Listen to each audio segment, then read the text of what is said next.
he goes, Rob, if you can start it, you can ride it. He goes, put my helmet on. And I went over there, 12 years old. I started it and took off and rode a Husky automatic at 12 years old. I'd been at high torque, which is motocross action and dirt bike as you guys know it. And did you buy anything at Meekum? You think my wife's going to hear this? I don't think she will. Probably not.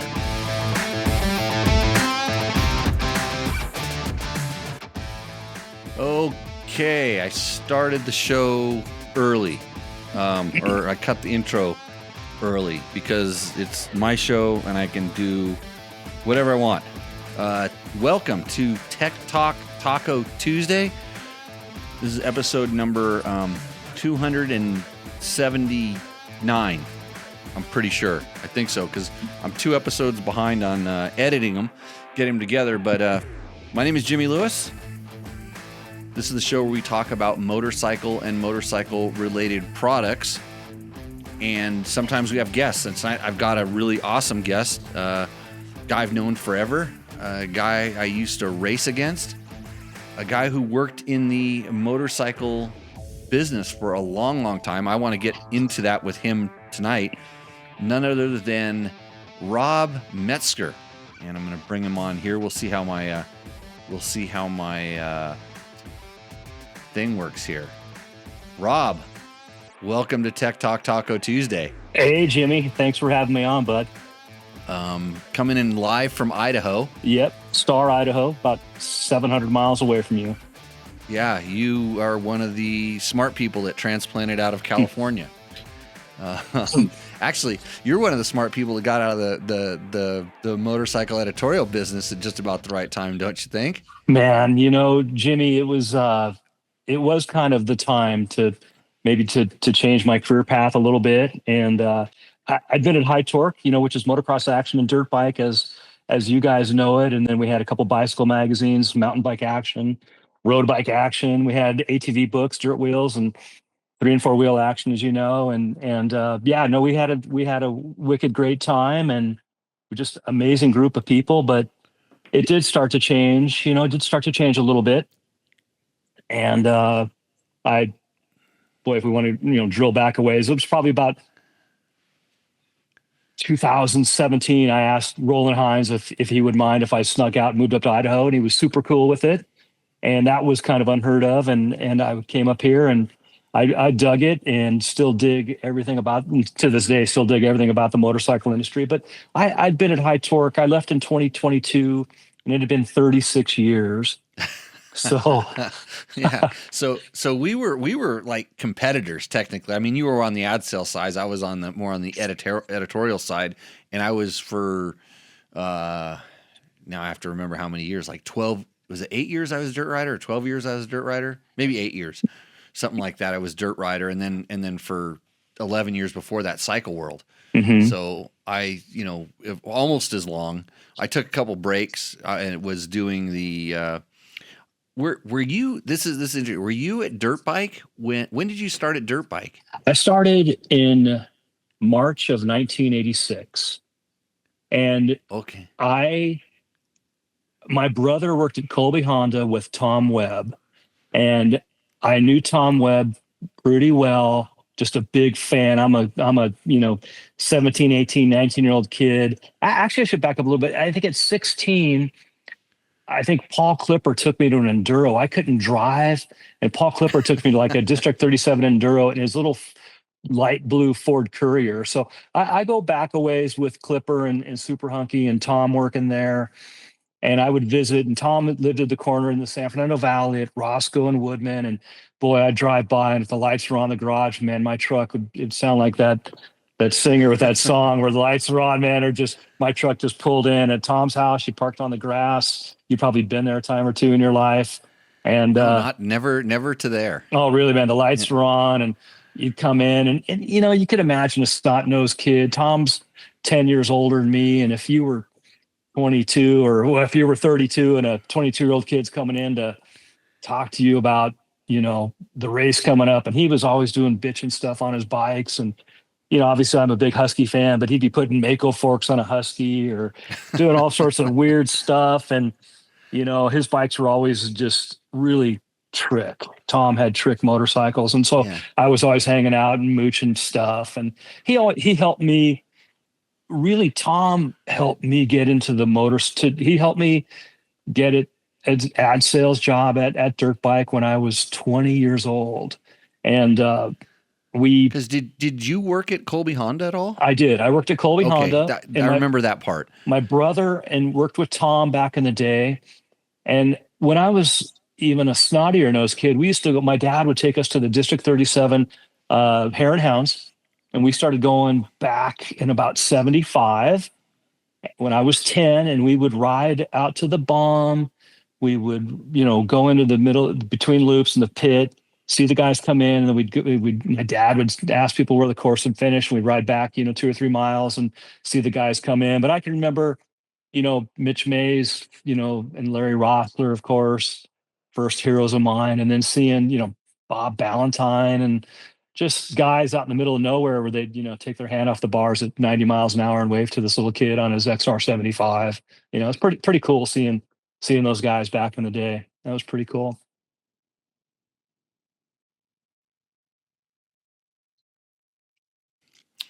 I did an internship at Dirt Bike Magazine, Well, and I think so. You were there, but it was when Tim and Joe were running. It was after Tom left, mhm. and it was Tim and Joe. So, Benny, quick, everybody, this is Robb Mesecher. If you're just joining in, we've grown up racing together and worked in the motorcycle editorial industry together. And we're kind of going to go back over some pretty cool history. And if you have questions, go ahead and throw them up in the chat, and we'll still answer your tech questions, because that's what we do here. I have some reporting to do on the KTM 500 that I pulled apart that is running again now. So kind of to see where our paths collide. I think we were racing. Was I? Yeah, because I'd won some enduro plates by then. So we had started racing district enduros together, and so we were aware of each other. Our fathers were both firemen, so Yep. they sort of knew each other. There's kind of the firemen that all knew each other, and then because you were at the magazine, I for sure knew who you were. But I got my kind of start. I was a photo model. I probably pissed you guys off because I was always wearing gear and I was getting paid. Good. And I would show up with like Malcolm Smith, 3 different colors, High Point, 2 different colors, my Biaffi helmets and all this stuff. And you guys are always trying to get the editors to, hey, put this Yoko on them. Right. Whatever. Well, you were, Whatever it was. you were very recognizable. I think with the helmet. The helmet kind of set it off. I mean, a few guys wore MSR. Or Ron was a big MSR guy, Ron Lawson, and it seemed like you would wear that quite a bit. But even now, people will pop up with these photos, and if that helmet, the Biaffi helmet, or whatever the helmet you wore, was pretty recognizable to you, but you did kind of look a little bit like Shane Trittler on the bike, from time to time, skinny. But Yeah. Well, yeah, I was skinny back then. how many But yeah, how it many was- years did you test ride for a dirt bike? I started when it was Fran, Tom, Really? and Mike Webb were the editors, and Lance Johnson. You remember Lance Oh, and yeah. Fran Johnson? Oh yeah. So Lance Johnson was like getting into the magazine. He was getting his picture taken. That was back when Jimmy Hawley and Kenny Zart were the main guys at Dirt Bike. And I was just racing my little KX80 at Indian Dunes. So I knew who all these guys were. I was going to the magazine rack every day looking for the magazines to see who these guys were. I knew Lance was getting a chance to be in the magazine. He was a pro at the time, and he was riding at my practice track that I had in my backyard. And so I was like, "Hey, bring the magazine guys. Let's do a magazine test." And then he'd show up with like a magazine bike that they'd let him borrow for a little while. I'm like, oh.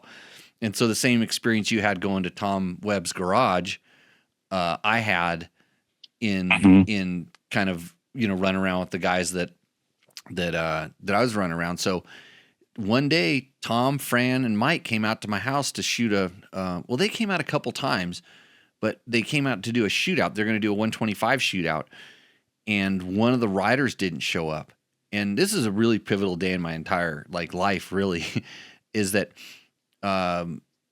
Fran was like, "Well, can this kid ride?" You know, I mean, yeah, I can ride. You know, he had no idea how much I'd practiced doing what we talked about doing, and I actually done a photo shoot for 3 and 4 wheel action for Hoyt Vandenberg. Wow. Yeah. Of all people, and Hoyt actually taught me. Hoyt taught me how to photo model. You only have to look good for 1/500th of a second. You know, you don't have to be that rad. You can do whatever you want before and after, but for that, when he pushes that button, it has to be good. Mm-hmm. And so the story goes, like, Fran's like, "Hey, can you ride?" And I'm like, "Yeah, I can ride." And he's, "Do you have gear?" And I ran in my shop and pulled out my gear, and I think it was ratty. I don't remember if they dressed me up or not, but anyways, we went and did the photo shoot. And they were kind of surprised because I knew what I was doing. I understand that he was just shooting 1 or 2 frames in each shot. You had to be in the right spot. And Mike Webb was riding, myself, I think Lance was riding, and maybe Brand. And ended up being on the cover. That's cool. It was kind of a first turn shoot. And this is when Fran was doing stuff that was, he was putting hay bale covers on and setting up just way more than anybody else was ever doing at the time. It wasn't just go out in a dirt field and shoot a berm shot. Mm-hmm. Yeah, Fran was definitely ahead of his time, I think. And you can even tell a lot of his work nowadays. The color is so much darker and deeper. He had a real quality about him that in his work, and everybody, I think, if they find their strength and how they shoot photos, and he was really, really good, really good. Yeah. So there's some guy named Peter Postel. He wants to know if I'm talking to Bob Hanna tonight. No. So to roll back and finish that story up, that day, Tom Webb, after we were done, he was like, "So you race a little bit? You know how Tom is." And I'm like, "Yeah, I ride motocross, but I don't really want to do that anymore. I want to ride enduros. I want to go do the ISDE." And he looked at me. You imagine just some snot punk-nosed kid just go, "Yeah, I'm going to go do the ISD." And Tom was all into that. I didn't know really Tom's background that much. I just knew he was a magazine guy. And I just said, "Yeah, I'm going to go do the ISD." And he just looked at me and go, "Sure you are." Had he done it yet? He had not. Okay. No, he'd won national enduros then, and he'd done the qualifiers, but he'd never gone to. He may have gone as a journalist, but he'd never gone to the 6 days. Mm-hmm. I don't believe. Right. He knew what an asinine comment that was, just coming from some kid that had never really raced off road, just some motocross kid. Well, it's funny, in how our worlds collide and come back, or people come back around our lives. I'm super close with Billy Fulmer nowadays. And, Billy was the first person in our age category. Well, I'm 60 now. I think you're a couple years younger than me, maybe 5. I don't know. And Billy was the first person in our group out of the District 37 Desert to go to 6 days. And that I thought was super cool. And I want to say he went about 83 or 84, but the other gent that did it, a couple years before us was Peter as well, Peter Postel. And I think it was just marvelous that, Billy did it on a small 4-stroke, if I'm not mistaken, maybe even a 250. Yeah, because he did it on an Al Baker bike also. Yep. And then Peter, I think, went on a 125. He might have gone in 87 a couple years before I went. I went 89, 90 and made it 95. But Peter went and, rode a 125. And you kind of had to pick your class back then because while the West Coast guys were good, I don't think we had the depth of, the Midwest and the East Coast guys. And no. But anyways, I work with Billy a bunch, or Billy and I converse weekly, trying to help Dalton Shirey get to the top step on National Hare and Hounds. Right. So yeah, it was an interesting time because I think I actually read something in cycling. I read about the ISD and I said, trail riding for 6 days and you get to race a motocross at the end. I'm all about it because I kind of quit racing motocross. I was kind of a professional intermediate that just never graduated. And I found this ISD qualifier format race where you didn't have to do timekeeping. I'd done it. What really has screwed me up is I went with my buddy Jason Ingersoll out to a family enduro, like a CRC enduro. Mm-hmm. And I didn't have to pay a gate fee. I took my XR200. I got to ride all day long. It was like I burnt every check in that race. I thought I won it. I finished Right. like on the third page of the results, but I had a great time. And I came back and I just had a really bad experience going to a CMC Golden State race where I think we did like 3-lap motos and we were there all day long, and I got bad starts, and it was just horrible. And I told my dad, I said, I don't want to do this anymore. And he's like, Yeah. what are you going to do? And I'm like, I want to ride enduros. And he knew from some of his fireman friends, like, you can't make a living doing that. And I mean, not that I was ever going to make, maybe there was some small chance that I could have done it racing motocross. And it was just that kind of, but you're just a punk kid that just says, I'm going to go, tell me I can't do something. That's probably that's why I'm doing a podcast right now, Rob, is because somebody said I couldn't. Right. Well, it's So, kind of, hey, also, I'm just going to help you here. Roger Hurd is in the chat. Remember Roger? Right on. His says one of his regrets is not going to 6 days. His dad went 3 times. And it's a hot topic for me. The whole 6-day thing. I'm a huge proponent of it. My son right now, Mitchell, super solid rider, really has the quality and the skills, but to get close, but yet he doesn't quite have the desire to go beat down the events for 2 or 3 years to make it on the team. And it took me 3 years. I don't know how many years it took you. 2. You might have been smarter riding the 125 and your size. Well, I was gonna go, and I blew my bike up on the first day of Idaho 4-day qualifier. And if you didn't finish the first day, you couldn't go. I was running with Aaron Huff, and I mean, really close at the time. Yeah. And he was on the junior or the trophy team at the time, and I'm like, I should have gone, but you blow your bike up, you don't get to go. Now that Idaho City's about 45 minutes from here. Mitchell rides there every Monday night. They go at 5 and they get back. They ride into dark, but he's ridden like the last 5 days in a row, and he rides a ton. He was been training with Clayton Gerstner, who made it this year. He got kind of the last spot, but he also had his disc brake pads fall off on the first day. But he rode the one qualifier. But he's actually made it a bunch of years, but this is the first year he's going, and he's riding. He's a beta supported rider up here. Works at Intech. Super great guy. Oh, interesting. Yeah, super cool. Mitchell rides with him, and like we've been out doing practice track stuff, and on a 2-lap, like a mile and a half, they're within a second of each other. So Mitchell's got the tools. He's just got to take the wrappers off and learn how to use them a little bit. So right. I mean, Rob sent me a bunch of photos, so I'm scrolling them up on the screen as we kind of keep talking, because as you know, Tech Talk Taco Tuesday is a podcast as well. So a lot of times if you're listening to this, you're not going to get to see these awesome photos that Rob sent. Hopefully they're going to kind of scroll around. I don't know where your video just went, Rob, but don't worry about it. Somebody tried to call in, talk to me. Forget it. It's yeah, it should. I don't know. I don't know why the thing is, the one is stuck there, but welcome to my world. It looks like we're looking at horses or something now.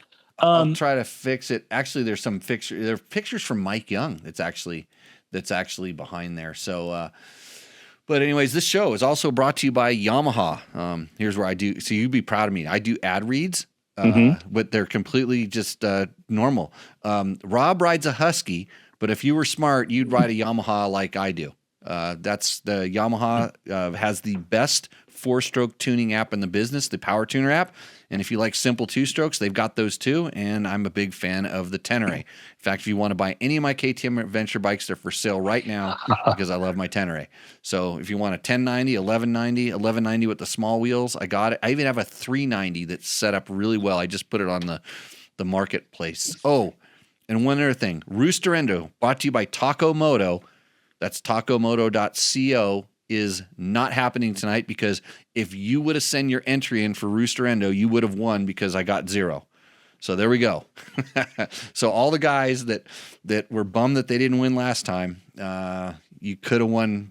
It would have been the only one in there. So yeah, we do a section on this show called Rooster Ender, where you send a picture of your bike, and then we put it up on the screen and we talk about it. You tell us about your modifications, and then we tell you whether your bike roosts or endos. And the one that brings us the most enjoyment gets a $100 gift certificate from Takomoto.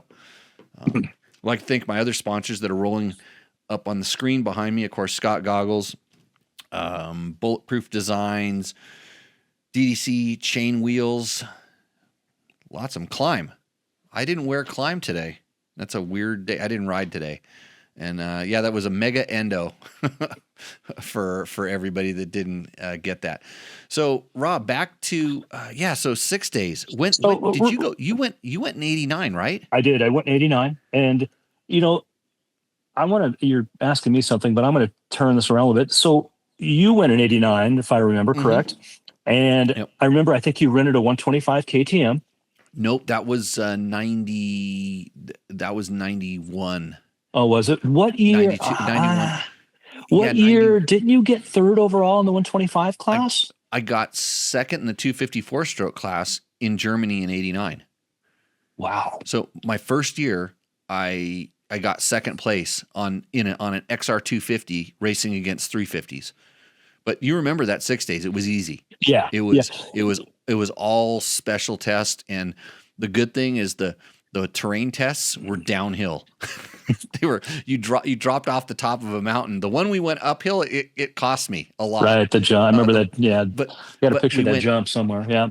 Yeah, the ones we went downhill, I could haul ass in those things, and yeah, did pretty good. I was Al Baker's little factory rider, and I wish Al would have been able to stick around a little bit longer, because that guy had big plans, and he kind of knew how to make money doing motorcycle stuff. I've got jerseys and T-shirts over here from him that would just blow your mind. But he was one of the very first people very close to us. When I was in 1976, Jim Felt worked with Al Baker, and my dad bought me an MR 175, one of the worst motorcycles ever made. And Al Baker and Jim Felt made the rocket ship kit for that bike, which is an airbox carburetor and a little bit of valve work or something.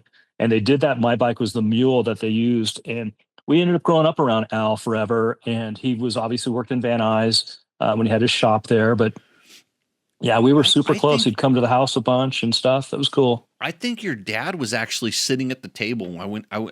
Because I was just a freelance. I'll do whatever to ride motorcycles. I went down to Tecate for a Dirt Rider magazine 250 off-road comparison or something. I don't remember who invited me down there. It might have been Carl, or might have been Mark Correa. I'm not sure. And they went down to Tecate, and they had a little loop, and we rode all the different bikes. And Al was down there because he had an XR 280 that he threw into the competition. And I was fastest on the KDX 200 and the XR 250, like substantially faster than like the KTM 250 at the time. The Husky had a 250. And I remember me and my dad were just kind of sitting there at the thing having dinner, and I'm pretty sure it was your dad. No, you know what? It was Billy Fulmer's dad. It was Bill Sr. and Al Baker kind of came over because they were buddies. And they sat down, and Al, I didn't know who he was, And Al goes, "Hey, what's wrong with you?" That's the way he started the conversation. And I'm like, what? He goes, "How can you be so fast on that stupid little 4-stroke and that play bike?" And I'm like, "They're easy to ride. I can make them haul ass." And I kind of struggle with the other bikes, but those bikes I can get them to turn, and they don't go too fast, and so I can really concentrate on where I'm going. And he goes, "Do you think you could ride it faster?" I go, "If I got used to it." And I told him, I go, "Well, I'm really good on that Honda because I have an XR 200 at home." And I had one of the RFVC 4-valve 200s. And I'd ridden, and I kind of knew how they handled and whatever. And he goes, and then he just listened to me tell him that I can ride those things. And he goes, "What would you think about racing one of those at the 6 days?" And I was kind of like, yeah, it's my dream right now, to figure out how to do it. I was racing a YZ125 in the desert and at the qualifiers, but I wasn't really sure how I was going to get over there. And he goes, "I can get you a bike and help you go over and do that stuff if you really think you can do it." And he's like, "There's a qualifier in a couple weeks. You can take this bike from this test and race it." I'm like, "Huh?" So that was my introduction to Al, and yeah, it was he had this plan because he had XRs only, but he was going to build this company called Cross Countries Only before there was ever like a KTM XC or anything like that. He had the forethought to build these to take, he was making XRs into race bikes, but he wanted to take race bikes and turn them into cross country bikes, and which was pretty cool. And he moved up to Flagstaff and all that stuff and had the shop with the multi-line dealership, and it was ready to go. And then he wasn't very good at flying a plane. Uh-oh, I think we lost your volume. Let's see here. Where's Robb's sound? I don't think I muted you. I go ahead and talk there again. Let me see. You can't unmute someone else. You may be muted. You might have to push. Wonder why. Okay, there we go. There you go. I wonder why that's weird. I didn't touch anything. The AIs are doing it. Yeah, no, Al was amazing. It was an amazing guy. And he, even his delivery was just unique. And, he would think a lot and just, it was just a different gent. Interesting guy. I think Dave Osterman, has probably spent a tremendous amount of time with Al. And of course, Johnny, he mentored Johnny O'Mara. Right. And, there's a group of people that knew him super well. And it's interesting because I was pretty young, so I would have been 12 or 13. So I wasn't in, any of that circle of the fun and I'm sure the debauchery that was going on. But I've heard some stories, It's crazy. It's like Roger Hurd's in the chat. Roger worked at Al's shop. Right. Yeah, he was there when I was coming by to pick up those bikes and stuff at the time. Yeah, he would know a ton more. Small world. Yeah, a ton of stories. It was interesting. One of the first vintage motorcycle races we did out at Edwards Air Force Base, which wasn't far from Hellendale, where Al lived.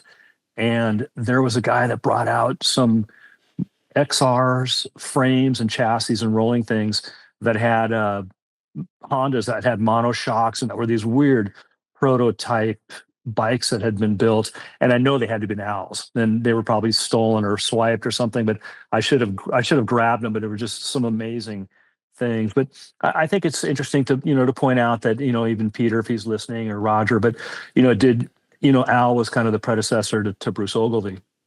And right. So, Al kind of worked on the XRs, and, Big Red was that famous bike and poster in Dirt Bike Magazine with the checkered helmet.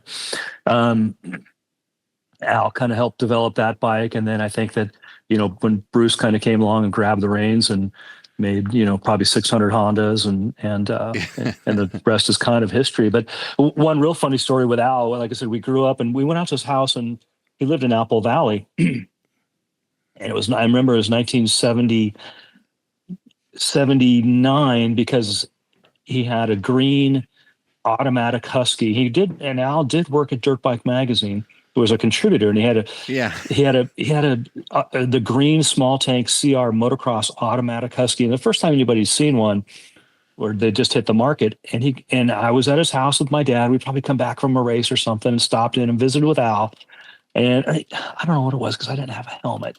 And his helmet was sitting there, and he goes, Robb, if you can start it, you can ride it. He goes, put my helmet on. And I went over there, 12 years old. I started it and took off and rode a Husky automatic at 12 years old. I had no idea, but I'll remember as I was wearing Al Baker's helmet, and that, it's a funny, you jog those memories out. That's how I very first got to ride a big bike was, 2 times it worked for me.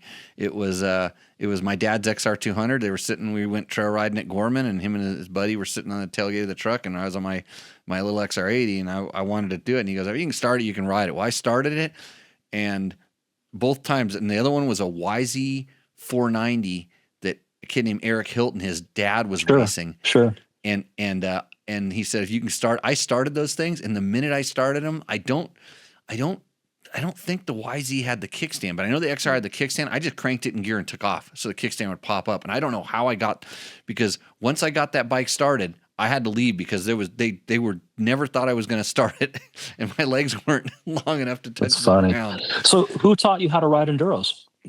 The timekeeping part? Yeah. Kind of self-taught, really. So this is this story that Peter who's in the chat will kind of remember because he also brought it up. I went and did, so I did the enduro, the family enduro. It was a CRC or something like that. And then I went out with Jason Ingersoll, and I was way faster than him, but he almost won it, and I was on the third page of the results. I'm like, well, what the hell? How does that work? He goes, it's an enduro. You're supposed to go a certain speed. And I go, yeah, people were riding really slow. I didn't understand. And so he knew how to time keep. He had a Jerry Counts, like a roll chart holder with the clock in it. He had this kind of crazy thing. But of course he didn't he signed up at an early minute. Since I signed up at the race, I was a later minute. I think I was just trying to catch him. I don't know. I didn't know what I was doing, but I think he explained to me kind of a little bit more about timekeeping. And then I went up and did the Leaping Lizard Enduro up at Ballinger Canyon. And because I knew Ballinger Canyon, I go, that's pretty cool. I'd like to go up there and ride. And so, went up to Ballinger, and a friend, or I remember somebody kind of actually, it might have been the guy who was putting the race on, actually told me kind of like, okay, here's what you do. It's like every other check you go fast. When you come to a check, and then you go fast, and then and I think that enduro was probably very simple. It was just check in, check out. They really didn't have any tricky timekeeping, and I did pretty good. And then somebody who was there, and it might have been like Rob Bush or someone who was in VCMC, said, hey, you need to join a club. And some of those guys actually told me a little bit about like how to put the roll chart on your handlebar and how to use the watch to figure out your minutes. And I was really at that point kind of self-taught to the point where I knew how to do what you're supposed to do. And I just knew that I just needed to try to keep my odometer and my mileage, or the mileage that the time said, because there was no computer at this time. For me, I was too poor to have a computer. And then I went to the Prospector Enduro at Tokiwas, and I know that you were there, and so was Peter, and so was Grant, and and the reason I went to that one is because they had a 6-day special test at the start. They had like a little grass track right around Tokiwas that they kind of laid out and everything.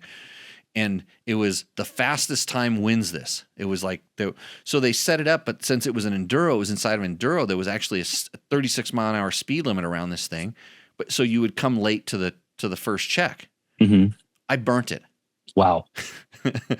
Yeah, I burnt it. And then, but through the course of the whole event, I made the time back up, because I rode down one of the downhills that everybody got off and bulldog down, and managed to zero that. And there was another one that I did. But I remember coming into the finish, and you guys were all standing around. You and Grant, and Tom, and Bruce was there, and they're all kind of doing the scorecard comparing, doing the numbers and everything like that. Yeah. And I walked over and handed it to, I don't know. I just walked over. I think I knew who somebody was. I probably knew who Bruce was. I knew who Tom was. And I'm like, hey, how did I do? I kind of remember this. The first thing they see is that I burnt the first check, and then they're like, "You're an idiot." I remember something. And then they start going down, and they go, "Wait, you zeroed that? No way! You zeroed? Holy sh!" They go, "You won," and I'm like, "Huh?" That's cool. That's cool. And then and then Grant's Polanski and the result back to make him win. Yeah, no, and we still Grant and I talked a lot, and I've got to be honest with all the guys I've raced against. That guy, he's a big sweetheart and keeps in touch a lot. And as you know, maybe some people know, some people don't know. I lost the use of my left eye. I'm 2200 of my left eye, so my left eye doesn't work. And so the last 3 or 4 years have been pretty tough. And, Grant, he checks in a lot, and, I'm riding dirt bikes and I'm playing golf. I'm doing everything I normally did. Just, boy, if I did it at if I was at a 10 before, I'm at a 6 now. It's just, it's pathetic. It's pathetic, but you know what? Yeah. There's a lot of worse things that can happen. But, I do recall that my one little claim to fame is that race is one year it was a national, and I got second overall to Terry Cunningham. It was pretty close. And I think, which is weird, I think he might have been on a 125 too at that event. But I got second to him, and I was a double A. You get the double A status for a couple of years. That was kind of cool. Yeah. That was fun. Yeah, I just didn't even, like I said, I didn't really know what I was doing, but I just knew enough to be dangerous. And then luckily, I was around smart people that kind of herded me in the right direction. That Well, gave that's me what I some. was wondering if Peter mentored you, or because He, Peter's super smart about all that stuff. And look now, I mean, fast forward 25 years, and you're teaching people how to read rally books yeah, and race in Dakar. I That's and remarkable. I really do think back to when I was a kid that like somebody saw some potential there and said, hey, and it's amazing how many kids or young guys I get around, and I'll kind of go, hey, and try to help, and if they want it, great. I was lucky because even though I was a kind of little punk, I I would listen, and this is what, even like with Ricky Brayback, like I talk to him and he's looking out in outer space and it seems like he's not paying attention. But when he comes back and he's done all the homework and you know that he put the work in to do it, it was kind of surprising because when he left here, I'm like, that ain't gonna work. The very first time he came and trained here, Hmm. and there's a few guys like that, but everybody learns. This is what I've learned from teaching now for so long is everybody learns differently and they have different attention spans. And by God, if you're attracted to motorcycles, you're probably not good at sitting in a chair listening to have somebody tell you what to do. Right, right. That's not that's not I could that's not agree your there. specialty. And I was that kid in school where I wasted my entire education because all I wanted to do was just get the grade and get out of there. I didn't absorb any of the information. When I was editor of magazine, I could barely know how to punctuate a freaking sentence. And Uh-huh. I'm in charge of this damn magazine. And I just thinking to myself, you're such a dumbass. You need to learn this stuff. And it was like, nah, I still rather go riding. I'm still this way. This is why the show's so bad, by the Well, way. it's funny because I remember there was a point in time where Tom had left, and there was a small list of people who we were going to hire at Dirt Bike, and you were very much a part of that topic of discussion for me because there wasn't anybody that really came to mind that I wanted to slot in there. Not that it was my decision, but I had a lot of input and influence Yeah. with as we'd all call him, the chief, and you were on that list. Ron was, we ended up getting Ron from Cycle World. That was pretty cool. But Ron was interesting about when Ron came over to Dirt Bike is, Tom is such a, Tom Webb is Tom Webb. I mean, there's Yeah. nobody in his era. There was He nobody has like him. that. He has what we call editor personality. Yeah, yeah. I mean, just phenomenal. And Ron, Ron's pretty dry, and it's interesting. But one of the things with Ron is that guy is a professional editor. Ron is Correct. a genius. He is just sees things from a different perspective, and he is really he's been a great editor for Dirt Bike for all these years. So And by the way, you're pronouncing his name wrong. It's wrong. It's Ron. Wrong. yeah, I joke. So when I didn't have a deal to be able to get bikes or race bikes in ISD, I called every magazine editor I knew, and I didn't know Ron that well, but I called him at Cycle World and said, hey, I'm a kid, I'm racing, I'm going to go do 6 days. And he remembers it. I'm like, I'll do a story for you. I know how to put a period at the end of a sentence, and that's about all, but Mhm. I go fast. And, yeah, because it's awesome working with all of, having worked with all the guys. Because when I was interning Super Hunky, Rick Simon was the editor at large at Dirt Bike. And Mhm. I'm riding Monkey Butt too. I mean, very slowly, but I'm riding it. Oh yeah, And interesting. it starts with the editorial meeting. Paul Clippers actually read it, and he tells me I need a lot of editing. But Clippers, again, an editor, real editor. The story starts with me going to my very first editorial meeting, and we went and sat around the big table. And this is at the office in Mission Hills, down at the right underneath the Mhm. the Mhm. 118 freeway, I guess it is there. And we go in there, we sit down, and I think there was one of the gals was in there, and D West rolls in, and Tim and Joe, and I walk in with Tim and Joe, and we kind of sit down, and and there's a guy over in the corner laying on the bench doing arm presses or something like that. And they kind of get started talking, and Rick isn't there. And well, Roland gets up and walks over. He's like, Tim, Joe, who do we just invite guests to the editorial? Who is this? And like right then Rick walks in, and Rick heard that. And he goes, "Hey, Chief, you don't even know who this guy is. This is Jimmy Lewis." And Rick read off my freaking resume. And I mean, I just had a couple the desert like #1 plate or something, but he knew who it was because I was racing against John Rudder. John Rudder was his stepson, and I was beating him on his 125, which Rick would just give him endless shit about. So Rick read off my resume and basically said, "This it's an honor to have this kid inside here. He's working for free at your magazine," because Rick was one of the guys who'd talk back to him. He's like, "He's working for free at your magazine. He's doing a good job. I've read his shit. He could be the editor of this thing." and then Rick sat down and we went on with the meeting.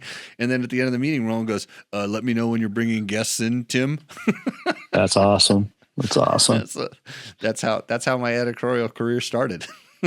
So how, it's kind of funny. So and I'm sorry to circle back, but 6 days you do super well. And I remember you doing super well on a 125 KTM. I do recall the Honda thing, but the 125 KTM, it seems like you did super well, but it's like a year later or 2 years later. And I, go to a desert hare and hound or something. And all of a sudden you're teaming up with Dan Smith on a big 500 KTM or something. Like, I never teamed with Dan. I ended up teaming with Danny after Dan kind of retired. Okay. So the trajectory of my career was like, I was doing really good on the KTM 125. I wanted to stay on the 125, but Rod wanted me to move up because he couldn't afford me to be on the 125 because I got every win bonus that was possible. And so like, move him up to the 250. Maybe he'll start winning on this thing. And they moved me up, and that was right when KTM started having financial problems. And then I got injured pretty good. I blew my foot up. Mm-hmm. And then KTM went bankrupt, and Scott Harden calls and he's like, "Give me back all the bikes, bring all their shit back. You're fired. We're closing down." Wow. And I kind of found out at a race, but he told Danny about an hour before me, and Danny went and talked to the Team Green guys, and Danny got a really good deal. I mean, he should have. He was by far and away for the desert stuff. He was the guy.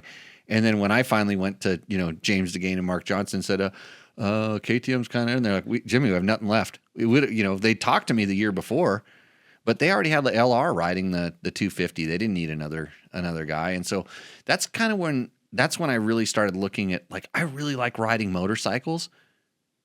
Racing was just kind of a side effect of it. I mean, I loved racing and winning races, but I was really hard on myself when I didn't do well. And every time I remember like wanting to win in an ISD qualifier so bad and I wanted to go to Europe and race, and there was no interest of anybody here to have an American go over there. But it was this kind of desire to win, and I couldn't do it. And I took crazy chances and it didn't help. I actually went slower. And I'm like, I don't want to get hurt. I want to go riding on Monday after this race. And I'm like, if I'm a magazine guy, maybe I can just go riding all the time. And so I found how to be a factory rider for everybody. And just so happened that Ron Greiwe, who I was doing a lot of work for at Cycle World, had bought part of ATK. Him and Frank White had bought ATK. Ron, I was walking a bomb run up in Utah someplace and bumped into Ron, and he told, he's like, "Hey, you want a job?" And I'm like, I don't know. He goes, "Go to Cycle World on Monday. Go walk in and tell Dave that you want my job." Wow. And because he was going to retire or quit, whatever he did. And I got a job for $24,000 being the shop boy at Cycle World magazine. Wow. That's how it all.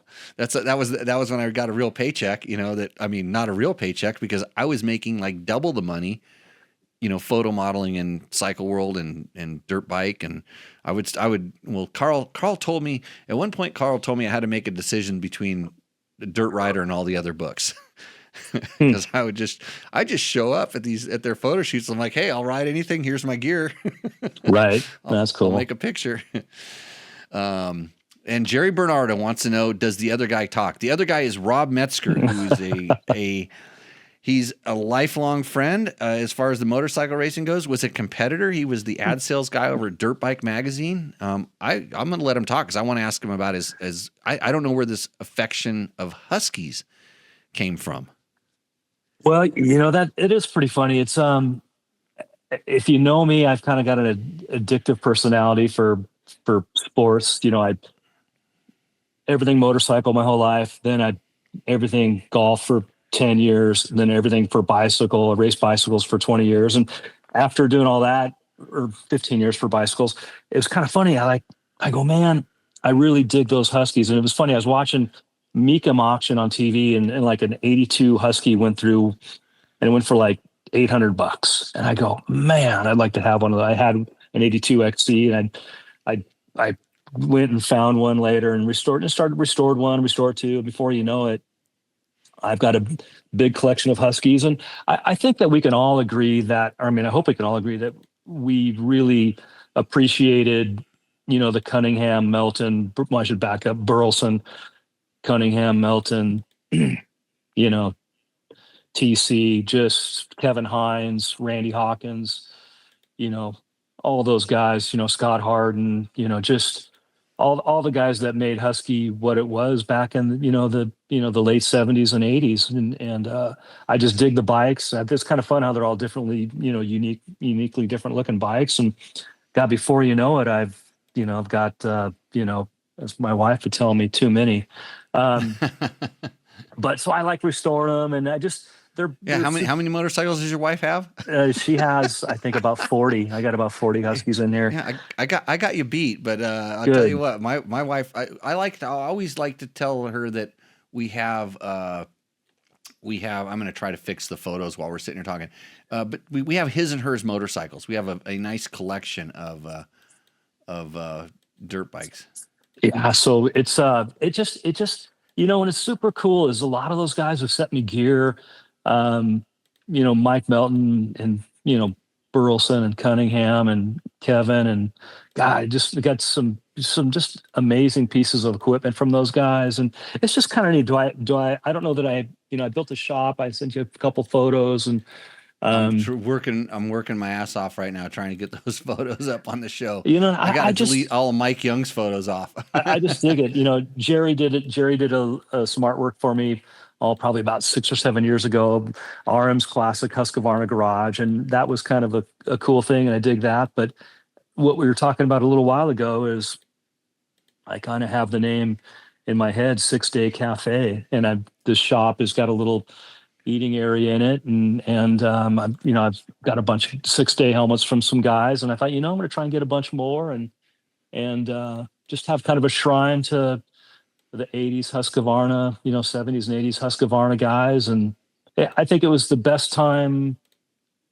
I was still a kid, but super passionate about, gosh, like all of us. I think we love cycle news, right? Every Wednesday we'd get cycle news and look at it. And that, while on any Sunday was important to us, it was like on every Wednesday when that cycle news came, and you saw the race and saw who won what enduros back east. And that just, I'd get up and run 5 miles every day because I wanted to go to 6 days.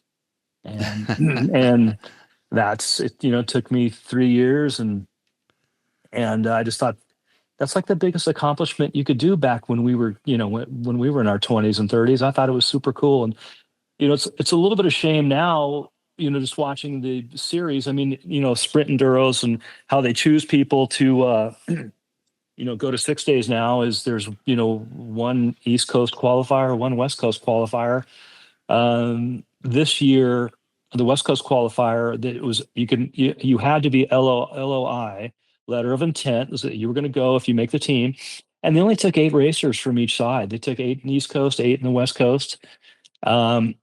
Auntie, KTM, who runs the trophy and junior program. So I guess that's, and it's terrible to say, but I think that's just 8 guys now, right? We don't do 6 and 4. It's 4 and 4. Yep. They dropped the girls team, the ladies team. And then Auntie has, there was no girls team this year. No, there's no girls team this year. And then there's and I'll get to that in a sec. And then Auntie has three more picks that he can randomly. He's got three picks, and not to say that he's the guy, but that's like a Zach Osborne. Hey Zach, you want to go? Or Right. I heard the phone rang in Hesperia for Dustin Davis. So Dustin didn't go, but he got call on the invite, because I'm sure Auntie's looking at future guys that are capable of being on the junior or trophy team. So I don't know who the third pick was, but so if you do that math, I think, and I don't know that it makes sense, but that's 16, 10, and 3. So that sounds like 29. So I don't know, that doesn't equal 3. So maybe there's another pick somewhere, but there, that's the process. So two coasts going for 6 sprint or 5 tests a day, maybe 10 tests, and taking 8 guys. That's pretty lean. It'd be tough. If you really want to go, you've just got to, it's all you got to focus on. I think you would have to say, that's what I want to do. Cause that's a pretty specialized, back East, they have the, they're called the J-Day style races and stuff like that I think are a little more focused on that. And now even our just National Enduro Series is not timekeeping. It's more, it's ISD style format with these long special tests, but they're not the same kind of train and not the same sort of setup. I think you'd almost be better if you wanted to do good at this to go to like a Grand Prix and just ride 3 classes and just treat your first lap like it's your your special test, and then go work on your lines. Right. And the Lobos, it was Lobos MC in Oregon here that did it. They did a marvelous, the event was great. The grass track was huge, flat, very European style. They did a wonderful job at it, but they only planned on having 40 riders, and that's all they had. And that's so it wasn't for profit. It was for finding the fastest 8 guys, and the Leighton Smales and Tyler Vore, and the guys that have been going now for a few years. And to back up, maybe another one. And I'd reached out to Johnny and I'm probably getting in trouble if Auntie hears this, but I reached out to Johnny Campbell and said, hey, I could see Preston being one of those kids, getting the phone call that you don't have to qualify, but we'd like you on the team. But Johnny had mentioned that he's really, he goes, I'll run it by him, and he can. And I just gave Monty's contact just so he'd have it. But he's pretty much focused on Dakar stuff. That was because I forgot to switch. I'm trying to run a show here, Roger. Thank you though. What you did in rally stuff, that was pretty remarkable. That was local guy going big time rally. That was pretty unheard of back then. A few people were Scott and Paul and Larry and had done some, but you were before them a little really bit? Before? No. Well, Scott had done some definitely before me. And it was but Dakar? Chuck Stearns. Mm-hmm. Oh, Chuck Stearns was the only one that had really done Dakar. Mm-hmm. And they wanted Americans bad, but there's no way we could get any funding to go do it. So I, sold my soul to KTM and to ASO and wrote on the back of a big Cycle World story that I was going to do, and kind of triangulated all the 3 things. And luckily I was really stupid. My first year was really bad, but luckily I had a result where they're like, oh, hey, you're not just crash out like kind of the typical American story. And I might be mistaken. Actually, there's a really good this guy named Kyle McCoy, who's done Dakar a few times now, has a really good chart with all of the Americans and the finishers. I should search that. I could probably search that in my emails here when next time I let you know. There's a Glenn Glitzby who is in the chat that's trying to get your attention. He said he sold you some enduro bags back in the day. So okay. Yeah. And Peter, you remember him? Boy, you're putting me on the spot. I know. Hey, people do this to me all the time. It's like, hey, remember me? And I'm like, no, I hit my head a few times. I'm not that smart. Yeah. All right. So I asked you, before we kind of chatted about this, and we got some of these guys listening. Let me ask you, with what we've seen in motocross, off-road, desert racing, Dakar, who is your number one all-around greatest off-road rider? Who would that person be? Ooh, putting you on the spot. That's And That it's funny because this comes up and I think about it all the time, and so I'm really high on the it has to be like it has to, more than anything, it can't be about the fame, it has to be about the riding ability. And it's funny because all these names go running through my head and stuff, but you know who really, really stands out is Ty Davis. Because he's one of the few that was able to do almost everything, and that's kind of having to go back because there's a couple like Dante Oliveira right now is just blowing my mind, like how amazing that guy is for the fact that he Grand Prix, okay, great, but then I've seen him do crazy stuff at motocross, and then now he's doing the Hare and Hounds and just. Yeah, it's like usually you have a couple big bails and stuff, and so he's right now, but there's always Larry Rossler was always amazing. so He was able to go back east and do stuff, but Ty actually went back east, did stuff. He had the motocross credentials and did well at motocross, supercross, and kind of did everything. I'm sure if you would have put him on a rally bike, he would have done just fine. Yeah, it's funny. I've been around this question for a while, and I bring it up a fair amount. And for me, it always was Ty. But the more I thought about it, I think the greatest off-road rider of all time, or motorcycle off-road rider of all time, even motocross, is Danny Laporte. You know what? I should know because he was my teammate on my Dakar team. But I mean, motocross. Yeah, 250 world champion work that he did. Dakar, almost won 6 days. Yeah, that guy he was at our buddy Grant. Couldn't Polanski as a result good enough because at that year we would have won the team trophy too. Now, Danny, both of all these guys are dear friends of mine, but I really think Danny Laporte. You know what? I don't think I can argue with that. Other than the only thing is, well, he's so heavy motocross. He just kind of got dropped into off-road racing, but never. I mean, the rally stuff he kind of took serious. He did Baja. That was it sort of happened. It was kind of like my Baja career. So when I went to 89 6 day, I lived in Santa Clarita, and he came up, and we went out to the desert, and we went out and we tried to do some grass track stuff. And then I had this bitchin' grass track up in Santa Clarita, and we went, and he came up one weekend and we did that. And I remember it's right about that Dalmatian gear. JT was doing that Dalmatian gear, and he had a belt pack. And it was like one of like three. And he goes, hey, oh man, that thing's so cool. He goes, you want it? He goes, I have no use for carrying tools on a motorcycle. When I'm riding. He goes, why would I want to carry tools? Because I don't know how to use them if I had to. So, which brings us back to, so then fast forward, a couple months later, we go to Germany for 6 day, and he gets a flat. He wakes up and Saturday morning, and he's got a front flat on his bike. And so you have to ride like 20 miles or whatever. And MJ is going like, got to get him in here. And I think Tom was riding chase for Danny that year. Kind of, yes. Yep. And Tom's like, Danny's like, I don't know what to do. But he goes, you got to change this. And they didn't want to risk him trying to change the flat. So he flat up raced Stefan Peter Hansel with a front flat, wheel to wheel in the final moto. Yeah, in the final moto. He got Peter Hansel beat him and he won. But I think, Danny, somebody knows he lost by, 10 or 15 seconds for the whole event. But he couldn't change. He was concerned he couldn't change a front tire. In the 10-minute period, 5-10 minute, whatever they had. So I called up that American Dakar Rally finishers. So Chuck Stern was the first American. He ended up finishing 6th place in 1985. Danny Laporte was the second American finisher in 1992. He finished 2nd place.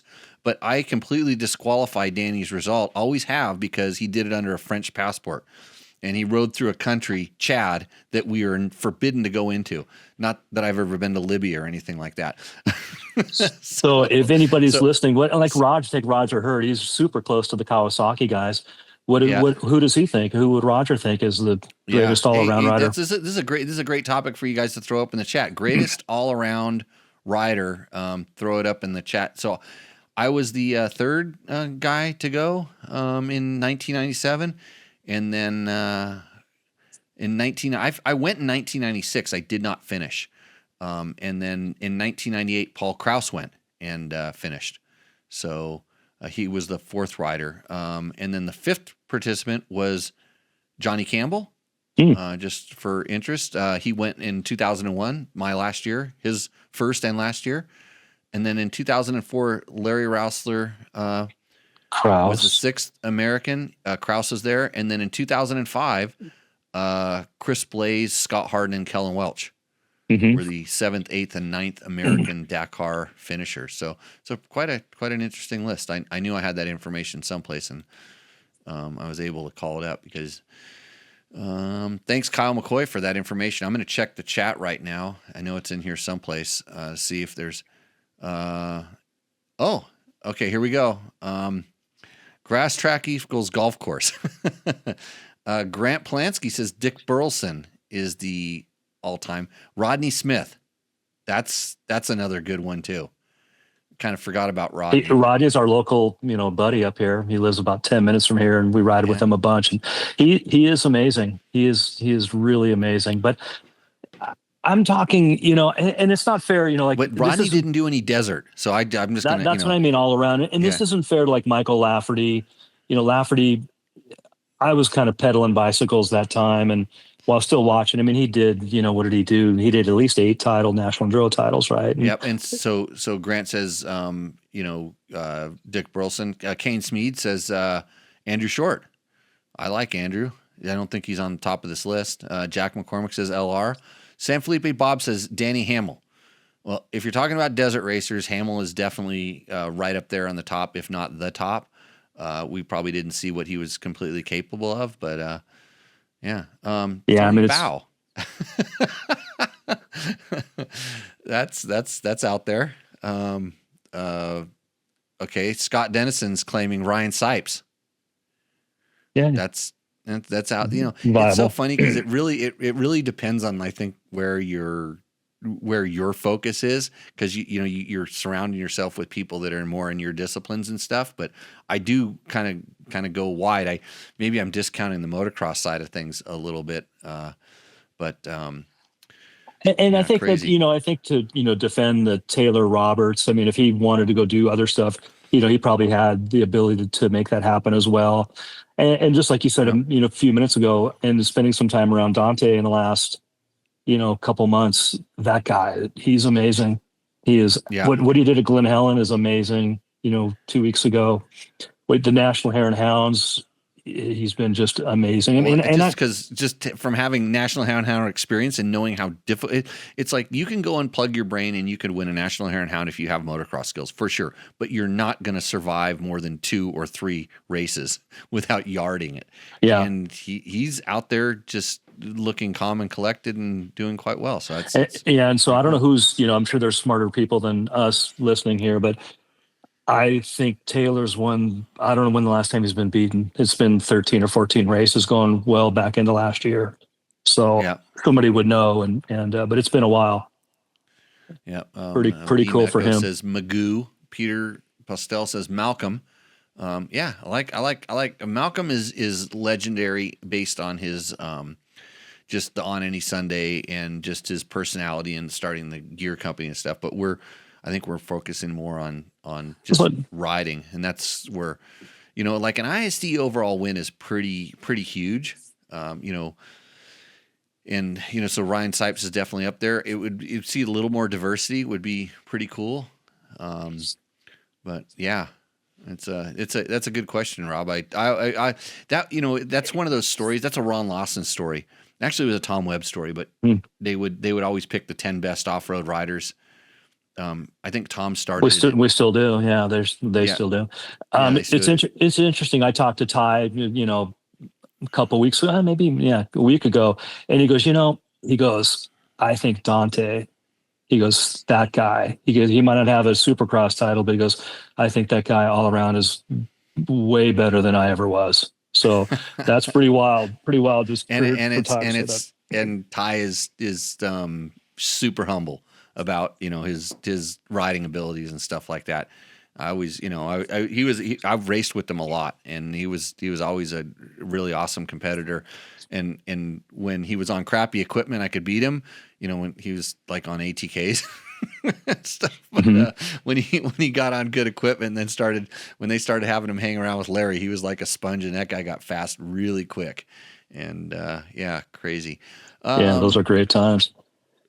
so in the so you were at dirt bike, like you said, 30 semi dirt bike and motocross action and 36. stuff like that. 36 years. Did you focus on all the magazines, or was it?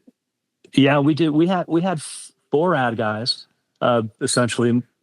Robert Ricks. Well, Scott Wallenberg was the director. Robert Ricks, Mark Thomas, and myself. And then we had Steve Falk be like the fifth guy for a decade. Then Derek Bernard has been there now. It's funny. It's like I, I've hired. One of the unique things is I've hired like so many people at High Torque, and that is something that I really hold close to my heart. But no, we had a great group of ad guys, and I mean, I was brought in. I was just a young punk selling the ads in the back, and that I got my start from Tom Webb. But just, yeah, so when work got gnarly, when it got good, when the boom of the late '80s, there was a pretty crazy. Yeah, we did go through two or three booms, and there were tough times, but um, all in all, we were just very fortunate to have a good crew, um, good editors. We had a good product. Uh, Nobody could really dictate, by some people might not believe that, but nobody could really dictate how any of the editorial would come out. Um, Yeah, this is where I actually want to go down this road with you, because but interesting, because you guys had like so the question was, is did you so you worked across all the magazines, so you would have your clients, and you'd be able to sell all the different books. Yeah, so I'm sorry I didn't answer your question. Probably yes, we Yeah, did. no worries. I sold 6 to 7 magazines per month. Basically, we work in an office 20 days a month. You had 3 days to basically 7 magazines. You had about 3 days to work on a product on a magazine, have a deadline where you have the ad sales that had to be sold, ad material collection, magazine going to print, making sure the materials are there. We did that, 7 magazines for 36 years. It was gnarly. Now the blessing is you could sell, you could sell the schedule for the year. We were fortunate to get, to make that happen a fair amount of the time. But like anything, whenever anybody has things going well, you will have competition. You'll have people that want you to have competition. Nobody wants a stronghold or just, Dirt Rider did a wonderful job. Racer X has done a wonderful job. People, they never want to see anybody to get too confident in their product. And so we were Yeah. always, it was gnarly. It was very, very interesting times. It Yeah. was so To good. do it into the digital era was that was for me really interesting, because so much stuff changes. It's funny because now with all this AI stuff going on, I think it's kind of this same sort of, there's going to be a big kind of disruption in how everything works and how media works and stuff. But it was so as when I was at Cycle World was pretty church and state with advertising versus editorial. Like there was no real advertising influence on anything, especially with the dirt stuff, because the dirt was so small there. I could do whatever I want with anything I wanted, and there was never any sort of pressure whatsoever.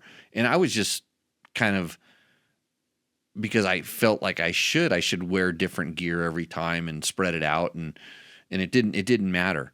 But when I went over to Dirt Rider, then all of a sudden it's like, oh wait, this is a whole different ball game. And but in that time I was editor in chief. I was in charge of this stupid thing. And then Sean Finley who was the publisher at the time, hired me, and he was like, because I told him, I said, I kind of really enjoy this sort of church and state kind of hands off thing, but I have this work ethics. Like, you help me, I help you. So I'm not going to go find gear companies that aren't in that aren't advertising and put them on the cover and make them with the test riders and things like this. And same thing with if you weren't like, let's just say for instance, if Pro Circuit wasn't advertising, I'm not going to go to Pro Circuit for every single pipe that and then you hear about all the connections between, and we all have friends and buddies in the industry, whether it's me as the editor or you as the ad guy or however it works.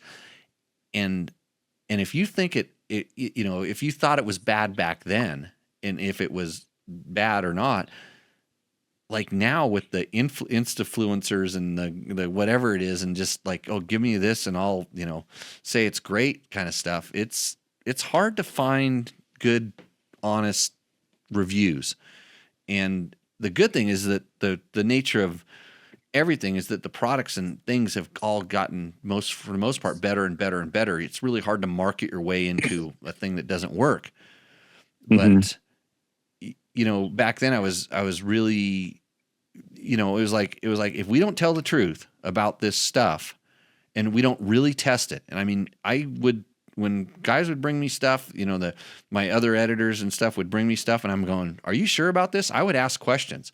And if they can't answer the question, it's not tested. It's not because if I'm asking this question, somebody in, one of our readers is going to want to know this question. And so we wanted to make Dirt Rider the product testing magazine. And I didn't really care what Motocross Action did because Jody was so good at doing what he does. And Jody is really good at the entertainment thing. He would know which was the best motocross bike. He would know which one we were going to pick. And he would pick another one. and he would say, we're the only ones that tell you like it really is. And now we're going to show you how to fix it. Bikes down at Pro Circuit, things dialed in, fixed. The next month, the story comes out on how to fix it. And it worked, but I can't compete with that because that's like a whole different game. We just had to, kind of try to test it, at least test and explain to a higher level. And I hated shootouts. I hated giving number rankings to things. My job, I felt, was to describe how it works. Would be let somebody taste the flavor, even though they don't get to taste it, so that they at least know what they're getting into, and then they'll be able to decide whether it's good or bad. It's not for me to tell you that the Husabergs are the best bikes in the world. And that you should love Husabergs because I like Husabergs, and that way they're the best thing ever. Because this show, by the way, is brought to you by Yamaha, and you can't buy a Husaberg anymore, so that means you should buy a Yamaha. And the good thing is they're both blue, so they're hard to tell apart because they both make a lot of horsepower. So, anyways, back on. What's interesting is you touched upon about 6 things to talk about there. And I'm not sure which one I'll tackle, but I think I'd like to start with if advertisers and what we say about advertisers and obviously this conversation has been going on since the day I walked into High Torque and the day in '86 and the day I left in 2022. We would always tell it like it was. Even to a fault, and we would lose business, and there's times when we lost hundreds of thousands of dollars for the things that we said. But and that was but to this day I guarantee Ron Lawson and Josh Mosman or even Daryl Eklund at MXA, they ride those bikes, they give their honest opinion, and there's no brand is pressing us for certain content. It's out there. We do hear it's out there. I do hear it's out there to this day. But that never has gone into an outcome of a High Torque test in Motocross Action or Dirt Biker for the other brands, for the other titles as well. Like I said, I don't think, like I said, Jody had a method and a plan, and he like I said, it's not to say that he didn't sometimes pick the best bike, but it was the best bike for them for what they wanted to do and the way they wanted to tell their stories and explain things.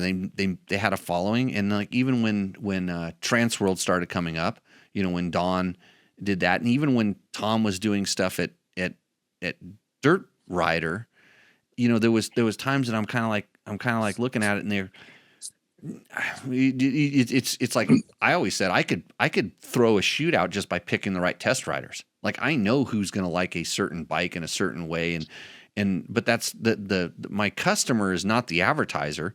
Although sometimes the publisher would like to tell you that because that's where the money really came from. The customer is your audience, and it's absolutely. I need to be able to go tell those guys, and Ron, like I said, Ron, and even when Tom was part of it and stuff like that, they've been doing it for a long time, and with Tilly and all these other guys, the grind at dirt bike is gnarly, and yeah, well, I had a bunch. Yeah, well, I mean, we've gone toe to toe.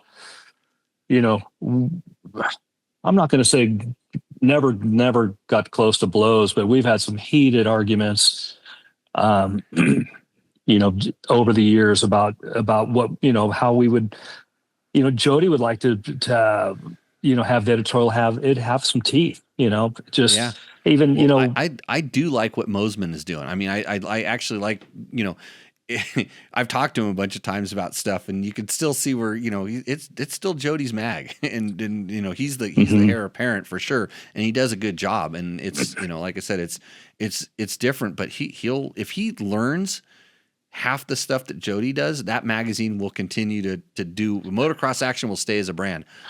I cannot believe that, like what happened to Dirt Rider, world's largest off-road magazine, and now what is it? An insurance company, or they're selling you leads for automobile insurance? I don't know. But so maybe, and we could go on that topic forever, but one of the second things you talked about was, okay, if you don't advertise with us, I would always fight to still have that let's say it's a gear brand. Okay. Let's say you've got O'Neill and Fox, and, I'm just going back to weird years, Shift, Yoko. Shift, or Thor, Yoko, whatever. We lost your there. You're back. Yeah, no, so I got 20% left. I'm joking with Yoko because they made me wear it once, and I sweated, and the coloring on the collars, and it stained my skin. That's real goat skin. Yeah, that's how it worked. Yeah, they had a hard time finding those pink goats back in those days. Okay, so go back. Go back to the gear company. So if I were king at High Torque, which I never was, man, I wish I was. If you have 5 gear companies, and let's just say 4 are actively with you every month, double spreads, maybe 2 spreads, a bunch, and the editors would say, hey, go get XYZ in the magazine, and then they'll get coverage. And I'm like, I come from, well, why don't we give them some coverage, and they can see how powerful it is, and then they will be in the magazine. And so that would be the battle of that.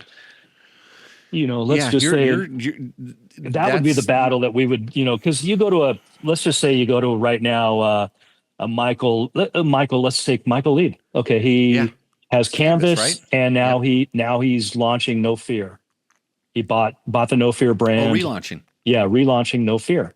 Okay, Michael, great kid, solid family, probably has good backing. I know that, some things have changed over the years, probably has some decent backing, but, he probably can't afford to do, you probably can't afford to have an advertising commitment like, 6-digit. Wait, Rob, what about if I come to you and maybe you could print my catalog for me and then insert it in the magazine? We'd love that. But yeah, so no, these are the things I would hear about, and it was like we lost, we'd lose like Thor, and like, well, what happened? Well, like, because we're gonna do something. And they're like, kind of ad guys come over. They're like, yeah, you kind of hold off on the Thor gear, and I'm like, well, why? And they're like, well, they just pulled out. And I'm like, what happened? They're like, oh, High Torque's printing their catalogs. And I'm like, oh, great. Love when that happened. That was all Robert Rex. But what was interesting is I think you should always throw that guy a bone. Like, it's like if Michael could be, on the cover of the magazine, maybe not the cover, but because you do have to kind of earn that. But I think that if you're getting solid reviews, not reviews, but solid coverage, and an honest review or decent review of your product, and we would even say like you kind of treat somebody. Hey, even Jody would say, hey, the first time a guy brings me something, we test it. We want to support him. We want him to, we want him to do well. But look, we're not going to say great things about this thing if it stinks. And Right. but we try to support. I would say, Jody, can you at least give the editorial in a tone that I can at least pick up the phone and call the guy after it comes out? Because we've had some people, Jody, at one point in time, he had the like star ratings, and I was the guy that got the 5-star thing thrown out somehow. I didn't try to, but it got because if they didn't get a 5-star, they were pissed. The star rating got thrown out, and then it was whatever they've changed it nowadays. What was I going to say? Just it was. You can see it just gets my blood pumping. No, I understand because you're on the other side of it, and I had the same discussions but generally, if something was a pile of crap, like the product, somebody said, "Hey, you want to test this?" and generally it came like this: "Hey, they're going to start running. Do you want to test this?" And I'm like, "Well, I don't. We can test it, but that doesn't matter that they're running or not. If even like I said, give them a chance. If somebody brought me some stuff, there's a lot of companies that really got their." They had a good thing. They didn't have a lot of budget. We tested. We put it like a DR tested, and man, they sold a bunch of them, and they're off and running. Now they've got a little bit of budget, and sure, they want to help us. They, you help me, I help you. They want to kind of run with you. So maybe they got a little thing in the back or something to keep it going. But generally, somebody sent me something that was like a turd, and we tested. It's like I don't run to my keyboard. I think there's another. It was usually called Transworld. I think Maeda guy. I don't remember which guy it was, but they had the sacrificial lamb every month, and you could never find the thing that got the.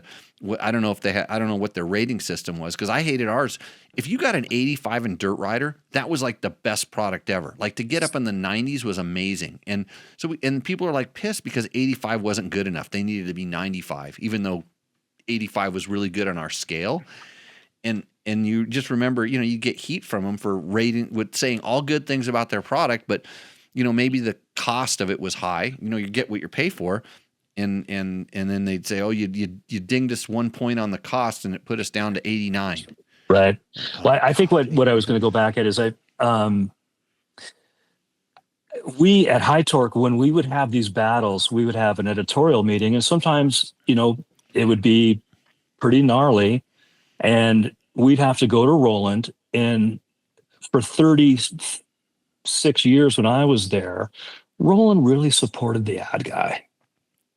And he would say to the editors, "You guys got to do this. So you got to watch, you got to watch the star ratings." And the one funny story was Frank at O'Neill, dear friend of mine, he got like a 3 out of 5 star rating. I go, Frank, that's not that bad. 3 stars, like a new chest protector. I know the mold he told me was like $144,000 for the mold. You're going to love this chest protector. Jody gets it, gives it a 3-star rating. I go, it's not, can stop a product in its tracks. That's what he said. I go, yeah, that's not that bad. I go, it's 3 out of 5. He goes, hey, dumb shit. He goes, let's times both those by 2. I go, okay, 6 out of 10. He goes, 6 out of 10 in school, that's a D. You just got your grade is a D. I'm like, I didn't really want to see it. Like I got 3 out of 5. You're like, you're kind of pushing 2/3 approval, and so I go into Roll and tell them like, hey, we can't do these star ratings. These are, really costing, and they're going to cost us a lot of money at the end of the year, blah, blah, blah. And so then Jody goes, okay, forget it, I won't do it. So he gives them some sort of term, and like a 1 star, the lowest one is now dumpster food. So we have a guy that sends like a shock spanner or something that was like a punch, nowadays I got an 8mm bolt that sets your sag, but it was like some wild, spanner wrench with a ratchet on it or something. And Jody tried it out at the track and the thing didn't work. And he goes, this thing gets our lowest rating, dumpster food.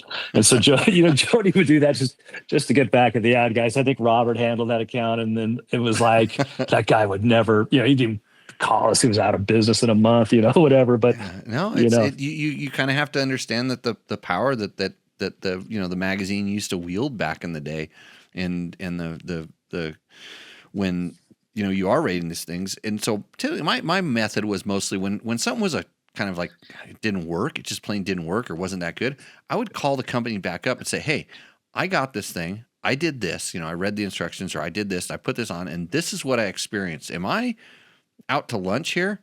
Hmm. And sometimes they tell me, oh, well, you're not supposed to do it like that, or that's not the intended purpose. And I realize I didn't test it properly, kind of thing. And I'd say, okay, I try to understand where it is.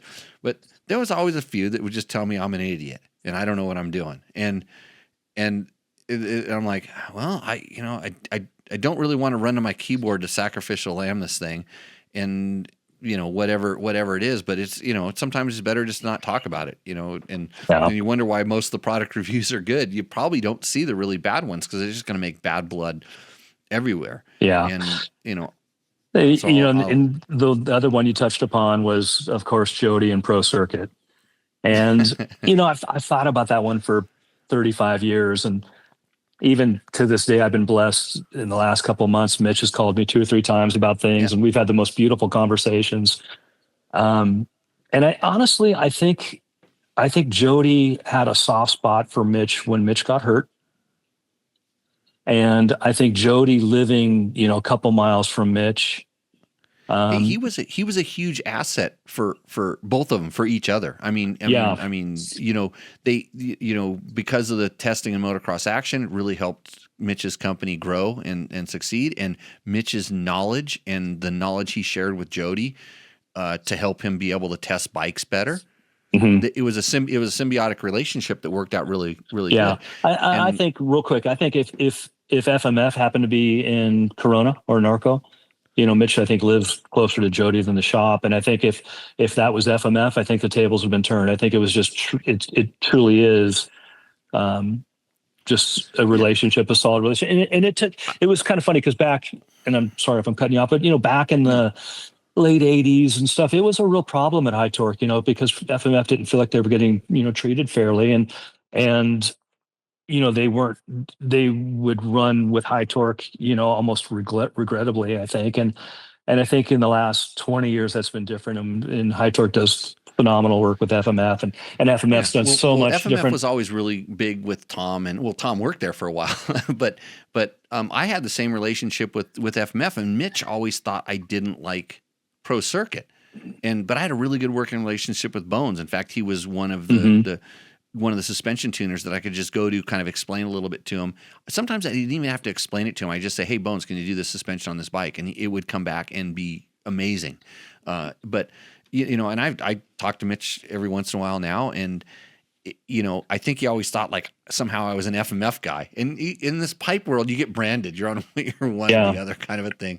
And but yeah, there was always that assumption in with the Pro Circuit / motocross action thing. But it's just like I said this earlier in this podcast. We all have friends. You all have your buddies, your bros with, and you kind of gravitate that, whether it's the kind of the gear you wear, the helmet you wear, the boots. It's who your buddies are, and you can kind of if you pay attention to it, you can peel into it. But I don't think most people care, or even I think a lot of industry people cared, and there were great companies throughout the Midwest, the Dynoport pipes, or Pro Action, or there are people that have always felt like they didn't get their fair share or fair shake of support or content. Yeah. And sometimes I think I can see some of that point. I mean, you look at Factory Connection, I think they moved out west, and I think it changed things, significantly for those guys. So I think that. Also think about the company. What's Decal Works with Ron joined? Yep. Dear friend. That was like that company. I remember, what was their gear? They had SoCal. Yep. Gear, SoCal. Yeah. And some things, but they just kept trudging on, and now they're still doing well, and they're doing phenomenal. And it's it's a shame. They don't do print anymore. They've dropped that from MXA and dirt bike. About I still had them when I was there. I think they snuck out in 23, and same thing with Racer X. But they're doing everything digital, and just hammering people on social media, and it's really working for them. And to me, it's just a drag that when I hear that they're not doing stuff in print. And there was another one, this Wallenberg, living here in Idaho, I see him a ton, and so and so just said no print. They're gonna do the same amount of money with us, but no print. And as I sit here in my shop and I've got every magazine in front of me, I still think magazines have their place. And I think the gentlemen that are, listening, if it's a Roger or Peter or Grant or whoever, I still think You're a dinosaur. you might be a dinosaur, but I still think you appreciate the content. I mean, it's like, Yeah. how do you learn, how do you learn how to set up a bike? How do you learn what, we look at, When was the last time you saw your kid hold a magazine up? I know. They'll hold a phone up just like we hold for the magazine, and now their stuff is just, they don't have to wait a week or a month for it. It's getting ramrodded down their throat. Where there's no, I get it. And to figure out how to, Rob, I should ask you. You want to come work for Moto Media here and like sell some ads for dirt bike test on this? I'd sell hundreds of ads, but I think that I'll say nice things about anything. to go back, I think it's in the media world. I would hope, and even Wallenberg says magazines are making a comeback, but there's 4 legs to a chair. And I think magazines is still one of those legs that supports that chair. It doesn't mean doesn't mean you have to do, 70% or 50%, but I still think you should be in front of people, because I think once the magazine goes away, if it does go away, I think it really hurts. It hurts the product altogether. But yeah, that's why I'm here. I'm blown away that Dirt Bike and Motocross Action are the big magazines. Like Racer X is always kind of there, but they don't really test products. But the fact that like, I'm like, how did the most, like, the ones that didn't really, and I think it was to their advantage, you guys didn't adapt to the internet very quick, the whole digital thing. And you probably know as well as anybody, how archaic some of the stuff you guys did, but then in the long run, it worked. I agree with that. And I was there, Tom Hines, Roland's son, was a big proponent of that, 10, 12, 15 years ago. Look, we got to get our shit together. Daryl Eklund, he's in charge of the advertising these days. That was a big, big move for Daryl. He's super focused on it, and, is doing well with it. Again, that's phenomenal. That's where you get the eyeballs. But to me, and we're getting eyeballs in such different ways, right? But which I could use one more if somebody had one. But the digital, I mean, it is where it's at, and it is the future. It is now. It is where it's at. But I still think there should be a paper product. Yeah, and that's. I think that the paper is sort of that long form, and then now that's sort of your video creation. People they expect your test. Your test now is a video. I mean, I don't remember the last time I rode a stinking motorcycle test. Mm-hmm. Mm-hmm. And I think that's fine. I could actually have AI do it for me. No, and I get that, but I think that's great. I mean, I think Josh does a wonderful job of that. Ron does a wonderful job at that, but I think there's still just a part of me that, hey, I'll be the dinosaur. I'm the vintage guy here in the shop, right? So I still appreciate that, but if it just like even setting up a bike. I mean, you talked about earlier, hey, what did MXA say about the bike? And I don't know that I see in a video like, oh, they give you a bike test, but they don't go all of a sudden, oh, you know what, you got to go one up on the counter. You got to get this so the Takomoto ECU, and you got to have a tune for this, level or whatever. I don't think you see that. I read enough MXAs to know I needed to go one bigger on the rear sprocket, and then I need to stiffen up the fork springs, and then the clutch is shit. I know enough to know that. Yeah. So, but I grew up reading all those things, and like I said, I grew up watching, seeing. I wanted to be the guy on the cover of the magazine. I managed to get my ass there, and figure out how to. Let me ask you this. Yeah. Scoop tire or no scoop tire for these Supercross guys? I, in all honesty, have not, that I know of, ridden a scoop tire yet, so I don't know how they perform. And knowing how factory tires, when they're race replicas or factory tires work, I can see where they could design a scoop tire that would work at Supercross. Mm-hmm. Yeah, I don't know. That's out of my thing. I if you want to know, like, how to what's the best bike for rally navigation or whatever, I can answer those kind of questions. I just, I know a lot of Husaberg tuning tips. And I got to, so everybody wants to know what I'm having tonight. I'm having the 3 R's tequila. So luxury. Tres Aros. This is not available in the United States. I brought it back up with me last time. So that was I was sipping on this evening.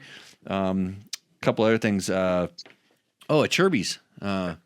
A Chirby's hooked me up and helped me out because this is what my mud flap looks like after I get back from Baja. So you can see right through here is nice. Tire expands so much it rubs hard on the mud flap and goes away. So I got some Chirby's mud flaps, and we have a cool thing coming from Chirby's. Maybe a little giveaway we might be doing, and then I'm going to talk right now at the end of the show quickly. So last week on the show, Rob, I tore a KTM 500 motor all apart, all by myself in the shop while running this show live, and I pulled it apart. It was a 200 hours on a Huskys piston that I wanted to test. I test things a lot, and I'd run stock pistons and the Vertex ones and different pistons in this thing. So I wanted to test a Huskys because they're really pushing some of their stuff. So they gave me a piston. I put 200 hours on the thing and then pulled it apart, and it looked beautiful after 200 hours. I was pretty stoked. And I pulled it apart and everything looked great. But then I had my tequila glasses on, and I might have had a beer while I was doing it because that's what you do in the shop. When I got done, I looked closely and I pulled the cylinder head off, and I showed you the cylinder head looked really good. And I'm going to show you the spark plug that came out of here. And if you can see this, and if you're watching, you're looking at a spark plug, you're going to notice that I'm spinning it right now. You notice there's something missing off that spark plug? The grounding electrode. Yeah. Gone. And there was one small looking like kind of scar, not scar. It wasn't a scar. You could just see where something had gone up and down in the cylinder, but there was no other marks at all. And the top of the piston, which I have right here also, top of the piston has no peck marks or anything in it. So that thing probably fell off, bounced around once or twice, and went right out the exhaust valve.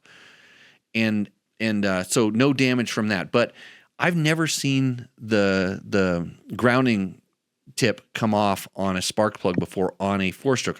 This is a problem on like really highly modified like small bore 2-stroke because of the vibrations. But it was gone. Amazing that bike was still running. I have no idea how long that had happened, but the bike was still starting pretty good and running pretty good. Although when it was really cold, it didn't start that good. I think that's a problem. So bike's back together. It starts way better than it used to. New spark plug, by the way. $35. Yeah. $35 for a spark plug these days. Hey, what oil do you run?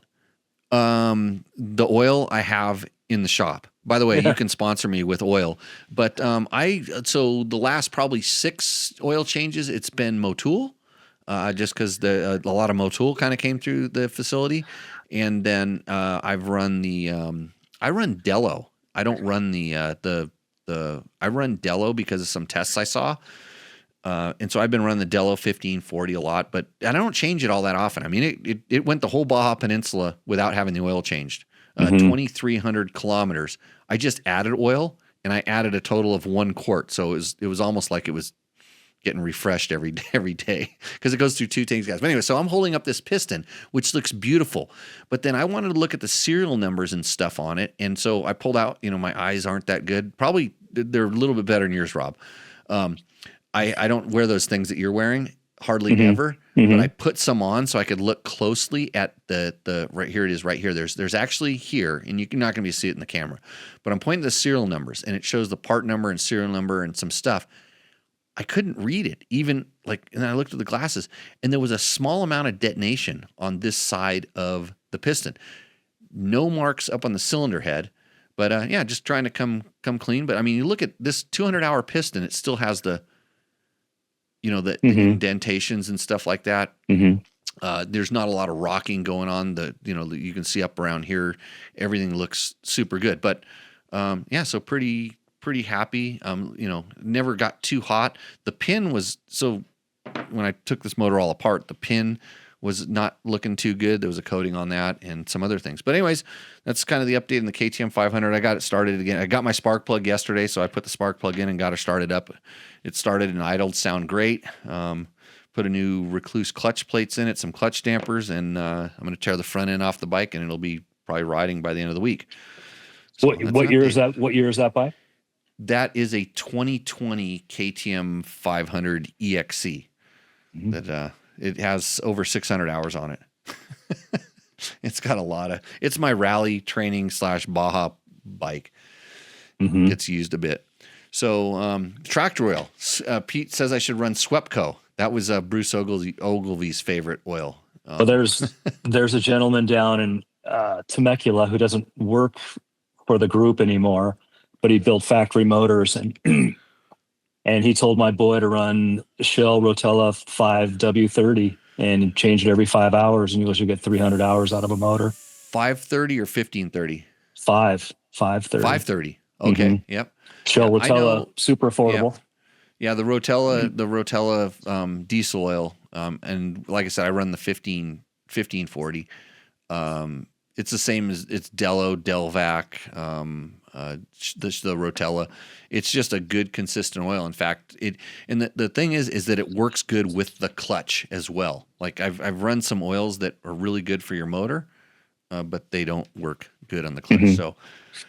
Sorry for the lack of tech talk, but it was really awesome talking to Robb Mesecher from High Torque, big competitor to the enduros. We used to try to beat each other at tiebreakers all the time back in the day. It didn't matter, if I beat you or you beat me, but it was just most important that we beat Polanski. Let's just say that. Well, we never did, actually. We never could beat Grant because even if the results sheet, like if our names are on top of him, I guarantee you that he would tell us exactly why his name should have been on top, and then something did something wrong. Well, I will say this. I mean, I do love the guy. It's called Polanskiing the results. Yeah, no, I did. I talked to DeCoster about that, but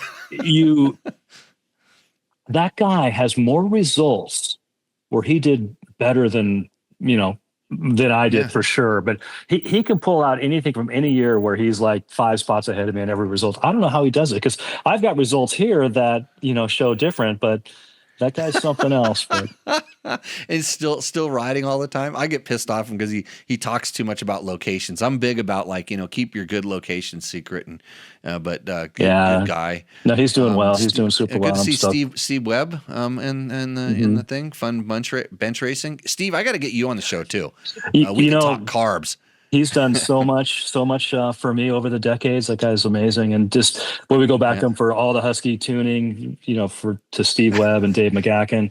Dave's got a little thing called motohelp.com, has been great. But and it's kind of funny. I was thinking about that back today, like how, and the Husky thing started, Steve Webb helped me get a Husky support rider, get a bike from Husqvarna in 82, the 250 XC I was talking about. And I'm sure it was nothing to do with, I could ride okay, but I think Steve, was probably a shop bike that he got to me or whatever. But he played a big role in helping me, get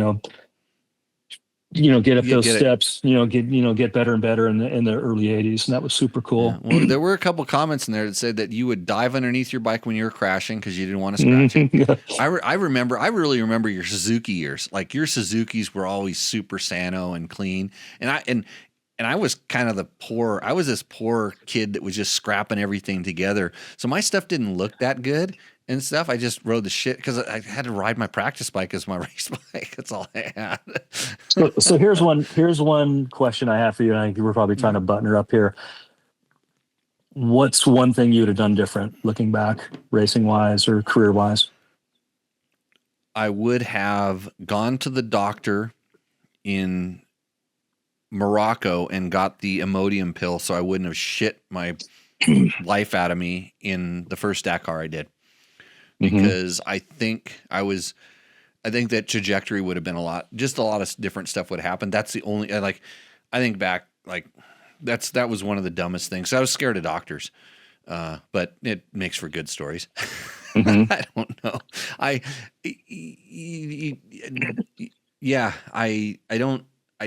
think everything kind of happens for a reason. I'm not a big believer in luck. I believe luck is a combination of hard work and dedication and having some skill at things. But I look back and I think I'm blessed to have got to the point where I still ride motorcycles for a living, Rob. Yeah. This is if I didn't ride motorcycles, I wouldn't have half the stuff to talk to about all the people I know that still tell me cool things about bikes and how to make them better and stuff. I kind of want to turn the question back on you. Ooh, this will be a tough one and probably a tough one to say, but I probably regret staying at one job as long as I did. I probably would have liked, if I were to do it over again, I probably would have taken,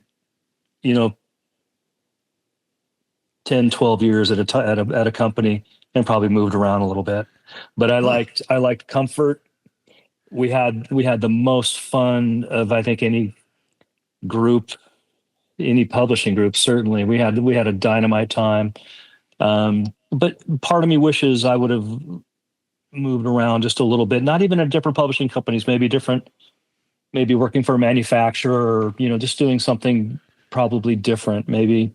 So that's interesting. Yeah. I it's just something that's crossed my mind over the last 3 or 4 years, that I either going to do a long run at one spot, or you've seen some people navigate. A John Eric Burleson, for instance, has done 2 or 3 different things, been super successful. There's people that have done a few things that I think have been good for them, good for their career. Yeah. And what are you doing now? I own, of all things, a rain gutter business in Idaho that I bought. An existing company. It was started in 1979, and it's that. It's a little bit of construction, siding. Water damage is a big thing up here, and it's something I really enjoy. It's am I semi-retired? No, but yes. I mean, I start at 8. I'm done by 1. We make some money. Yeah. Got the kid working full time? No, the one does with me a bunch, and the other one's helping out right now. He runs a ski hill. Mitchell does, the one you see that rides dirt bikes, and he's so he's helping out a little bit right now. And there's some things happening that it's actually really enjoyable. And I don't know that I could ever be retired, because I think I'd go batshit crazy. I bought a vapor blaster and some other stuff in here so I can restore some bikes. A lot of Huskies. Yeah, I can restore Huskies in the winter, and I'm chasing the golf ball around with Jeff Hicks a bunch, old motocrosser, and okay, yeah, and just having a good time. It's bitching up here, and did you buy anything at Meekum? You think my wife's going to hear this? I don't think she will. Probably not.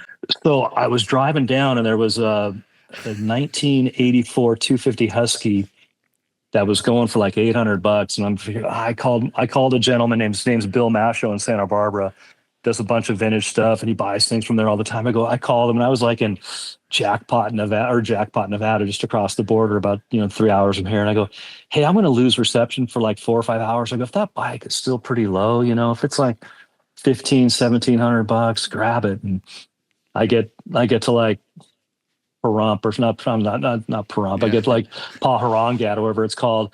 And he calls me up. He goes, hey, I got you that bike. Yeah. He goes, I got you that bike for $800. So I did buy one there, but I was only, the reason why I was going there, and it's a little mild plug, and I'm sure for the 14 people that are listening, I'm selling Casey Folks's collection of Husqvarnas. He had 36 beautifully restored John Lefevre Husqvarnas, and we're down into the teens now, so we still have a bunch of great bikes left, but they're 70 to 74 Huskies, and kind of the Steve McQueen era. Yeah. So that's been fun, and that's why I go down there a bunch, and that's I think ran into you there. You didn't buy anything there, did you? No, I was looking at Makos. I have a Mako thing, but I've got to get over my Husaberg thing. I'm seeing somebody about this as we speak. My wife she was kind of surprised that she got a new Husaberg about 2 months ago. Really? It was supposed to be a trade, because I'm not allowed to buy anything new. I might have bought a Bobcat today, a tractor. But we're in a down phasing part of the economy for me, I guess. But I think I have to get rid of one. But it was a trade deal, and Preston Campbell was going to pick the bike up when he was driving down from Idaho, and somehow the trade thing fell apart. So I just wired the guy money and ended up with another Husaberg. So it was a trade. It was a trade. It was money for a bike. Yeah. Yeah. Yeah, but the bike count went up. Yeah. And so that's not the thing. But if you if you want to get a hold of Rob for a Husky, reach out to Jimmy at dirtbiketest.com and I'll put you guys in touch. It was super awesome talking with Rob. I one of these days we'll do it. We'll dive deeper into the editorial world. There's a lot of stuff there. When I get to Monkey Butt 2, I'm not like as published as this guy I know, this Jerry Bernardo guy. By the way, this is his new book. You can buy it on Amazon right now.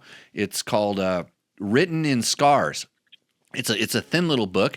It's got a lot of short little poems in it, and you should buy it and then write a review before you read any of them, because you might go completely insane. I will not read one of these before I go to bed tonight, just so you know. But do buy Jerry's book on Amazon. They're interesting. You could also get Coffee Brewed with a Graveyard Mist.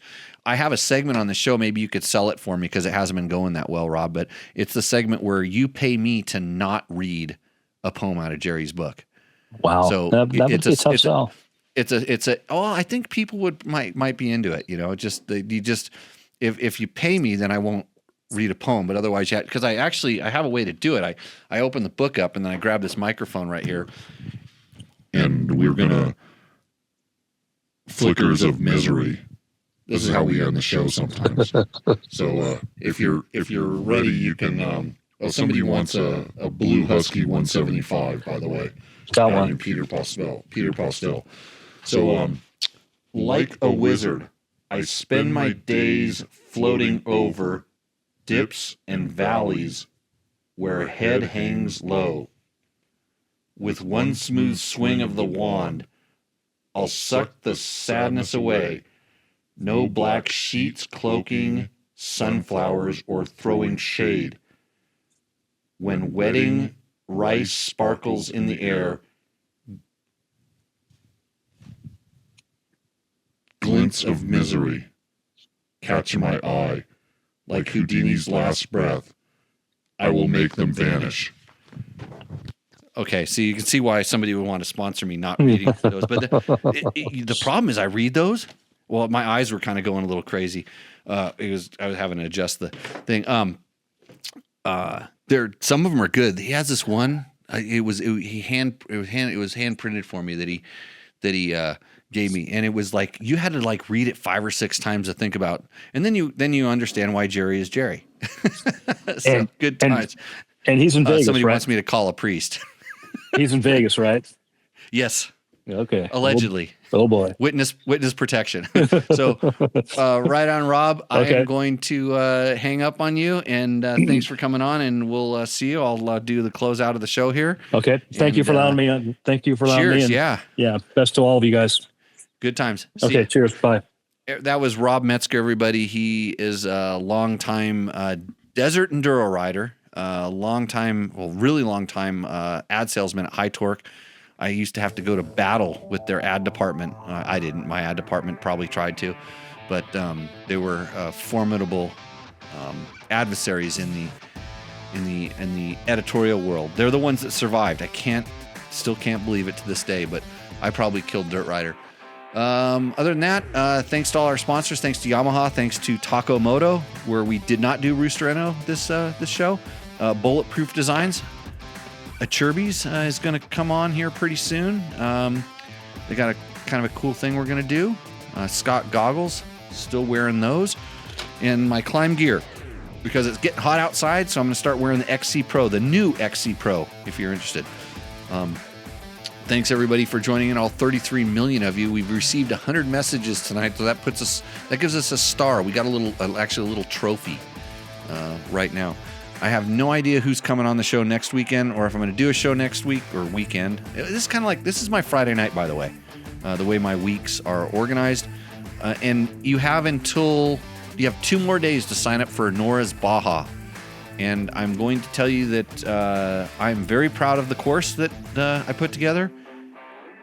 I would recommend riding it one last time, because I don't think we're going to have motorcycle courses like this in the future, unless we get 40 entries, and I know that's not going to happen. So awesome, everybody! Great to see you. And now I got to figure out how to turn off the show. And I do apologize because Jerry Bernardo has personally told me that I do not know how to read poetry. So with that, we will see you out on the trail. Cheers, everybody. Okay, the hard part of turn this show off.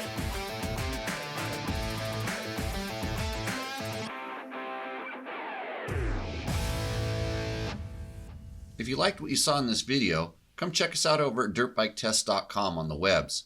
We have bike tests, product tests, a lot of fresh dirt, and you can even support us by clicking through our links. Hopefully, we'll see you out in the trail.